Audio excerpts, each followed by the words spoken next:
So when Alexander the Great, he became like super sick, he basically called all the healers, all the doctors from across the world, and he was like, look at all these diamonds, look at all these freaking golden coins and rubies.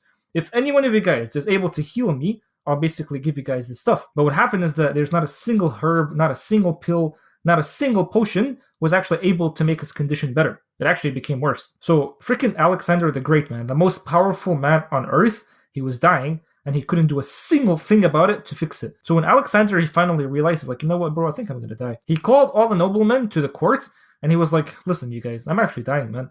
But you know what? I've got 3 wishes, and I want you guys to fulfill them. So first, when I die, I want all the doctors to come and carry my coffin. That's the first thing. Second, I want my pathway that leads to my grave, I want it to be beautified with like gems. I want it to be beautified with diamonds. But then lastly, I want you guys to take my arms, take my hands, and make them dangle out of my coffin. And then he explained, he was like, look, I want my doctors to carry my coffin so that my people know that when the time of death comes, there is not a single earthly healer who can actually come and then prevent it. And I wanted my road to be paved with diamonds and gold so that when people see it, they'll know that despite everything I have, all the wealth that I have, I still can't take it with me. But finally, I want my hands to dangle outside my coffin so that when people see me, when people see that I came to this world with my hands closed, with nothing in them, but when I left this world, I left with my hands open, but with also nothing in them. Here's why I'm telling you all this stuff. Habibi, 2 weeks ago, I was literally about to record a YouTube video on this exact chair right here, but then this guy emailed me saying that he wants to get on a call with me. So I got on a call with him, and then literally like 15 minutes after the call, I made $8,000 in just literally 15 minutes. So I'll explain all the details in another video, but basically the way it works is that it's called ARC. You get a business owner, you book them an appointment with this company here, and this company is going to do this business owner's tax stuff. It's basically them getting back money from the government because of COVID. But depending on how many employees they have, they'll be getting around like $10,000 per employee. So basically this guy had 40 employees. I got on a call with him. I told him, okay, let them do like your paperwork and stuff. And then they did. So 40 employees times 10,000 is like 400,000. So the company keeps 20% and then I keep 2%, which is basically 8,000. The only issue with it is that the money is going to hit your bank account in like 6 months after you make it. So in 6 months from now, I'll basically receive this money. But it doesn't matter regardless. Like $8,000 in just 15 minutes, right after I was supposed to record like a YouTube video, it's beautiful. But in this video, I want to talk about what happened from like the unseen point of view. I'll make a separate video about the business details. But like, even if you know all the business details, if you don't know how to like navigate through the unseen, all that stuff is irrelevant. But look, me, I am not a manifestation guru. I freaking hate those people. Like, okay, I don't hate them, but I just feel like they mislead, especially when they sit like this and like they start praying for money. Like, it's just so cringe. But the only reason why I use the word manifest in my title is just because it's for the algorithm, but also because this is a mindset video. It's not like a video where I teach you how to do a business. It's a mindset video. But look, if you're a Muslim, everything I'm going to be talking about in this video, you should already know all of it. It's not anything new.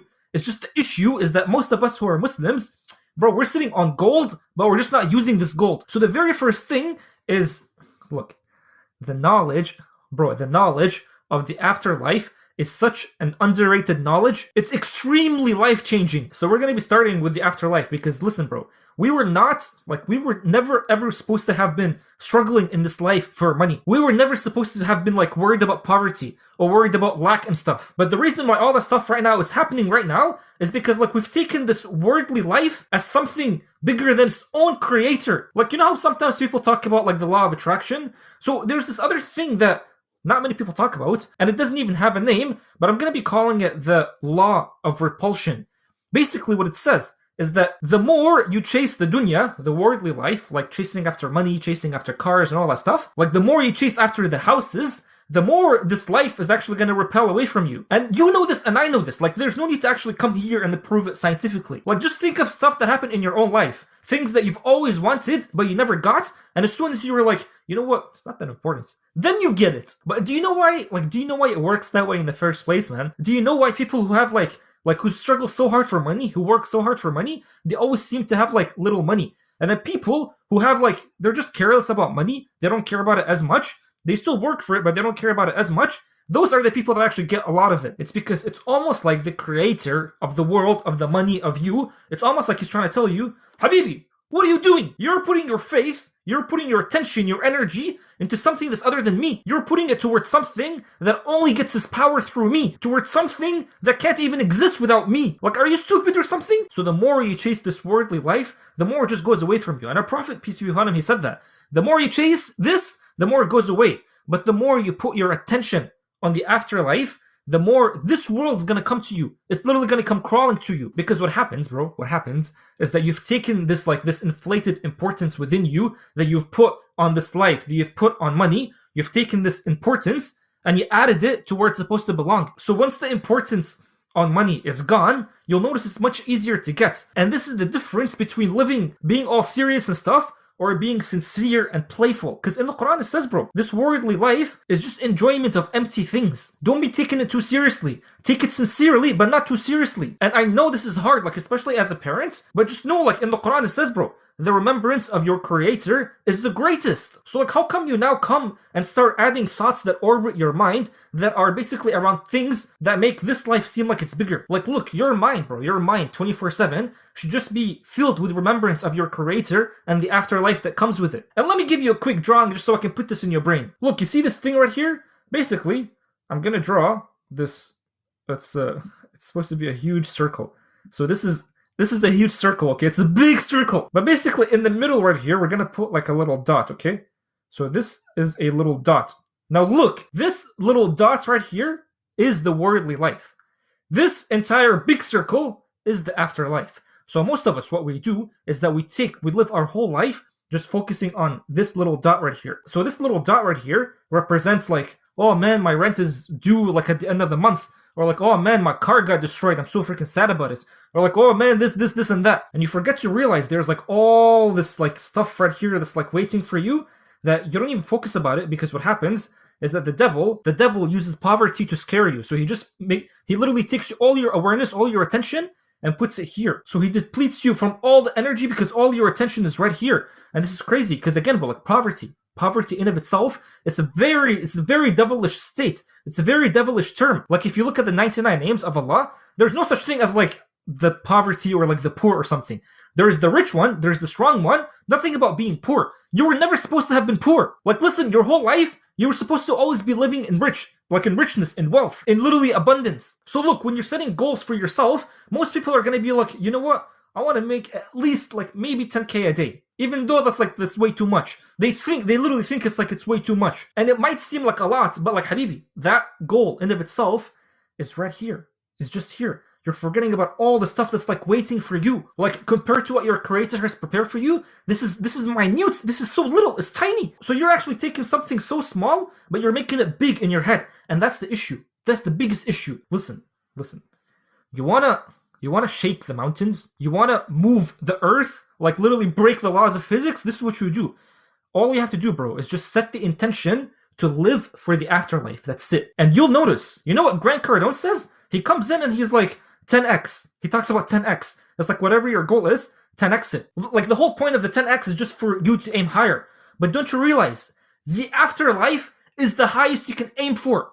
So why are you aiming for like these small goals? Like what's higher to aim for the afterlife? It's the highest action. So by definition, just having that here at the forefront of your brain is going to change your whole life. It's actually going to give you endless energy. You're not going to be lazy in your whole life anymore. You'll start shooting messages. You'll start taking action. You'll start doing things. You'll start moving, eating healthy, becoming disciplined, leaving all the bad habits. Like tell me, how is that not going to result in you actually winning? And you have like all these influencers teaching you how, like, just to set these limiting goals. Where are you limiting yourself, bro? Like all their stuff that they're teaching is just limiting. It's limiting your nature. This should be an insult to yourself because you're actually limiting your true nature.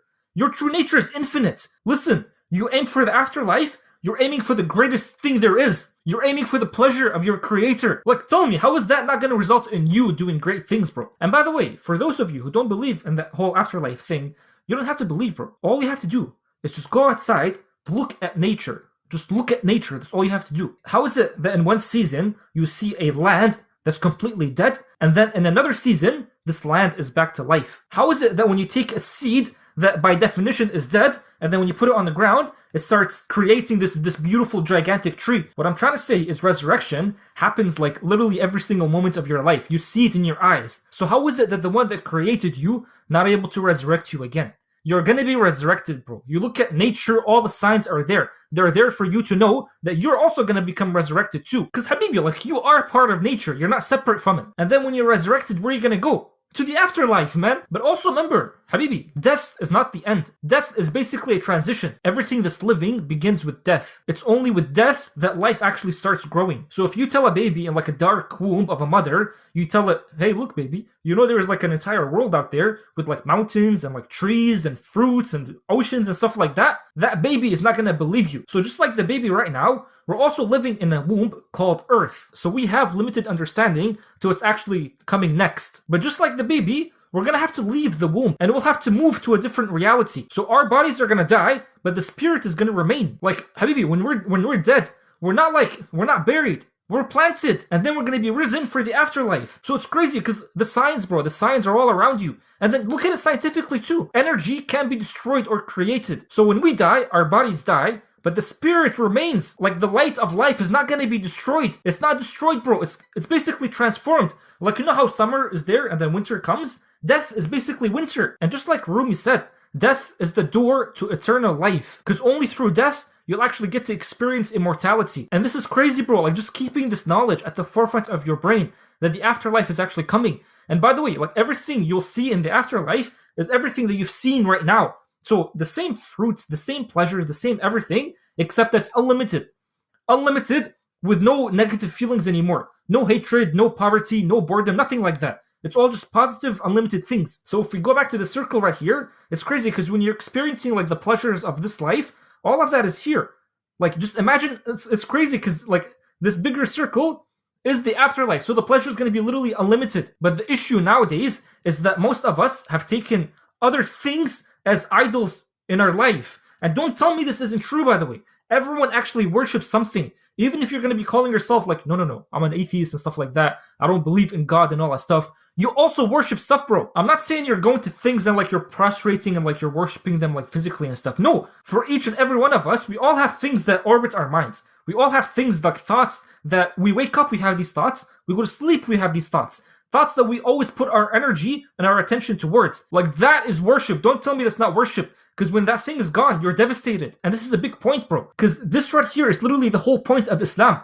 The whole point of Islam is that you submit your will to God. You don't submit your will to these other things that you have in your life. Because most of us, bro, like especially when you have like a business, for example. Like when I had my Amazon influencer business and then I lost it, if I had all my thoughts and emotions and attachment attached to this business, when it was gone, I would have been devastated, bro. And especially for poverty, man. Like, most of us have so much attention on the fact that we're lacking. Like, we wake up from sleep and all we're thinking about is just, we're lacking still. Do you know why back in the day, and even to this day, like, Islam is literally like the fastest growing religion? Because, bro, the entire message of it is that you're saying there's no God except Allah, except the Creator. Which means, we're not talking about like gods that you put here and worship. That's not what we're talking about. There's no authority, bro. There's no desire. There's no constitution. There's nothing that deserves my attention except the Creator.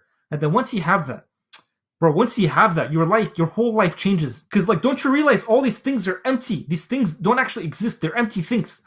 The only thing that's going to remain is the Creator. That's it. And then what's also crazy is that, you know how we have this body, right? So in the Quran, it usually talks about how Allah created the earth and the heavens. Now, if you look at our bodies are basically earthly things. They're things that are made from the earth and they're within the earth. So when someone dies, like, what are they missing? They're just missing a soul in the body. So when the soul is gone, the body is just a body. You don't even call that person like their name. You just call them by their body. The body is from earth, but the soul, bro, the soul is not from earth.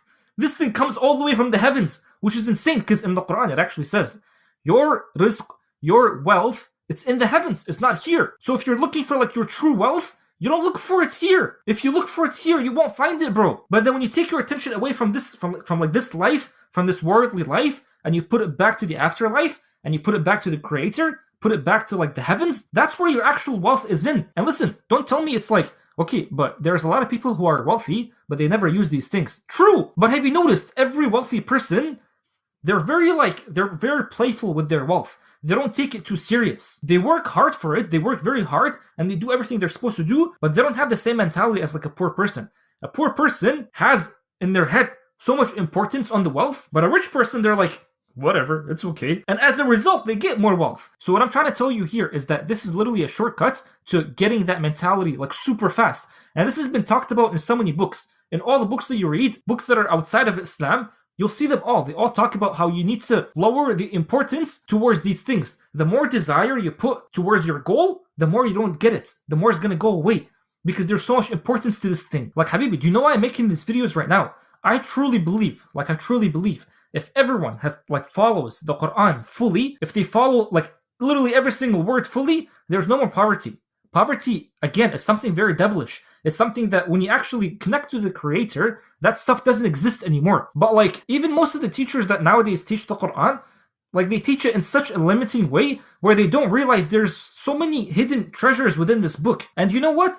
Even when I made that $8,000, bro, when I made that, it wasn't I was so ecstatic and happy and stuff like that. I'm just yeah, this is how it was supposed to happen. This is not that big of a deal. Yeah, it's something amazing and stuff to someone else, but it actually felt normal. It wasn't supposed to feel like it's something so huge. And you know what? It's actually true.